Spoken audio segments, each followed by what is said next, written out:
something that was actually just announced by the ACC. So we saw a lot of football games and basketball games played on Bally Sports, which frustrated a lot of people who cut the cord because it's very hard to find Bally Sports unless you have Spectrum or you subscribe to the Bally Sports app. Well, now those games are going to be taken over by the CW. Oh, yeah, that's right, the CW. That's right, who had the Arrowverse, had Arrow, had the Flash, all that kind of stuff, Supergirl. The CW is going to be taking over those games. Here's why that's actually, I think, a good thing. The CW is available over the air. The CW is also on YouTube TV. The CW is also on Hulu. You can watch the games, this is a good thing for us. Yeah, these are as fans, consumers. These are those old Bally's games, and there's not a ton of them. There's 13 football games, so one game a week that ESPN doesn't have room for, or they've sub-licensed out through the old Raycom part of the deal. Oh, yes. Old Jefferson Pilot. Right. So there are 13 football games over the course of a season. You're talking maybe one game a week. There are 28 men's basketball games and 9 women's basketball games as part of this deal. Sometimes it's hard to. I think NC State Clemson was one of these games last year. Mm-hmm. That game, there was one game last year I tried to find. I pay for the ACC network. I pay for YouTube TV. Yeah. I pay for ESPN Plus. I could still not watch this game, an NC State basketball game. Despite my best efforts to try to find it, I'm like, how much more money do I need to give the ACC? I'm already paying for the ACC network. I'm paying for ESPN Plus.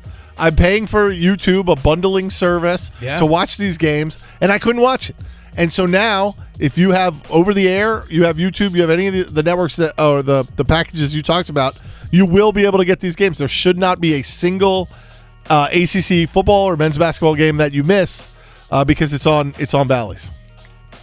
This also kind of brings up the question of, for us as consumers, us as fans, if you're listening to us right now, you watch sports probably, most likely.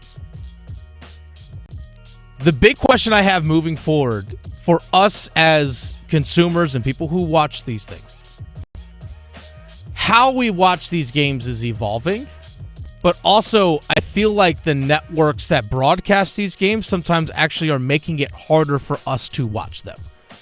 And I think this is actually hurting the casual fan. For example, if I'm a Carolina Hurricanes casual fan, I kind of want to get into the hype of the season because the playoffs are approaching. You know, like it's casual fans can kind of get into it at different points of the season, right?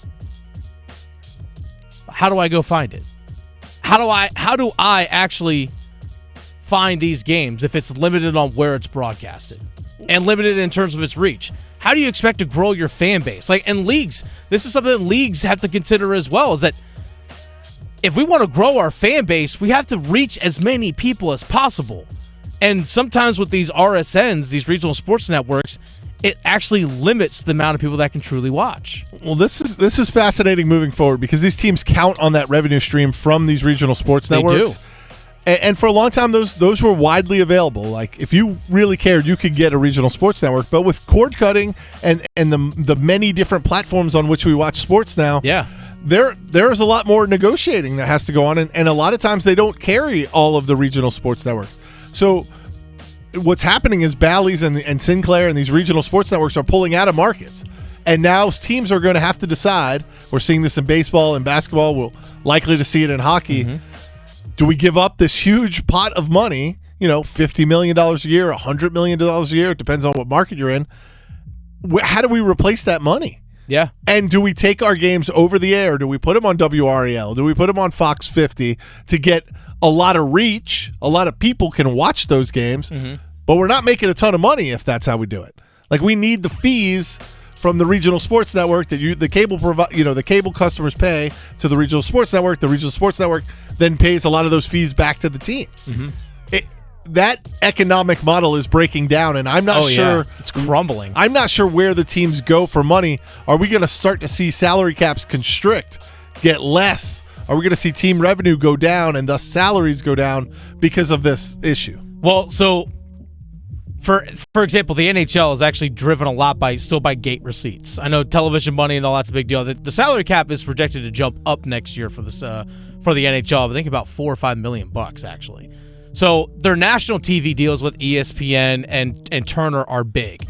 But this is where, for example, like sports betting, sports gambling, having a sports book, all that's revenue generation for teams as well. Naming rights, all those kinds of things all funnel into revenue generation. So I don't know. My big concern is that the casual audience is going to be it's going to be a disservice to casual fans who want to join up and watch a game, but it's like, where do I find it? Yeah, when I grew up, I grew up in New York. There were baseball games on the air, Yankee games, Mets games that I could watch. We didn't have cable, and I could just watch them. You cannot, if you're a Hurricanes fan, I've got a young son. He cannot just watch a Hurricanes game. Yeah, we've got to have ESPN. It's got to be lucky enough to have a game on ESPN or ESPN Plus, or we got to pay for TNT, Bally somehow, or TNT. Well, to circle back to the CW and getting these ACC games. Yeah. Another reason this is interesting, and there'll be lots of cracks on Twitter because the Pac-12 has talked about going with CW for some of their games. Yeah. And there were lots of jokes about, look at what the Pac-12 has been reduced to, showing games on the same channel as Supergirl or some of these other shows. Hey, don't knock on these Supergirl. Teen dramas that are on the CW. This is a good thing for the ACC. This is not replacing, oh man, we're not going to get games on ESPN or ABC. We're going to CW. No. These are the Bally's games, the games you couldn't see or you had a hard time finding that are suddenly going to be available to all. Will be interesting if CW, which also broadcasts the live golf tournaments, does get into a deal with the Pac-12, and maybe there's another channel that's showing college football 2 or 3 games every Saturday.